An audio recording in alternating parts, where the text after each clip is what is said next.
আসসালামু আলাইকুম। আমি আছি আজকে আপনাদের সাথে ওয়ালিদ আহমেদ। আজকে কথা বলবো সানস্ক্রিন নিয়ে। এটা হচ্ছে সানস্ক্রিন। এটা স্কিন ক্যাফে কোম্পানির সানস্ক্রিন। সানস্ক্রিনের কাজটা আমাদের জানতে হবে। আমরা কেন সানস্ক্রিন ব্যবহার করব? সানস্ক্রিনের কাজ হচ্ছে সূর্যের ক্ষতিকর রশ্মি, মানে যেটা খারাপ রশ্মি থেকে আমাদের ত্বককে ভালো রাখে।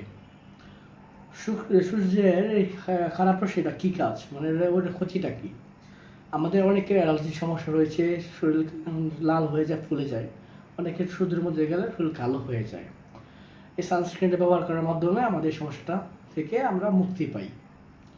সানস্ক্রিন কেন ব্যবহার করবো আমরা তা বললাম। কীভাবে ব্যবহার করব? সানস্ক্রিন আমরা ব্যবহার করব সূর্যে যাওয়ার আগে অথবা বাহিরে বের হওয়ার আগে 20 মিনিট আগে আমরা ত্বকে ব্যবহার করব। যদি আমরা অনেকক্ষণ থাকি, কয়েক ঘন্টা দূরে থাকি, তাহলে আমরা পুনরায় আবার ব্যবহার করতে হবে মাঝখানে। যদি মাঝখানে গোসল করি, গোসলের পর আবার ব্যবহার করতে হবে। সানস্ক্রিন আমরা অনেক কোম্পানি ব্যবহার করি। আমি এটা মাত্র নিয়েছি। স্কিন ক্যাফের সানস্ক্রিনটা আমি মাত্র আজকে 2 দিন হয়ে নিয়েছি। আমি আগে ব্যবহার করতাম আরেকটি সানস্ক্রিন, এটা হচ্ছে সফটের সানস্ক্রিন ব্যবহার করতাম। এই সানস্ক্রিনটা মোটামুটি অনেকটা ভালো। এখন আমি ওই সময় স্বল্পতার কারণে ওই দিকে যেতে পারিনি, তাই এই সানস্ক্রিনটা নিয়েছি। আশা করি এটাও ভালো হবে।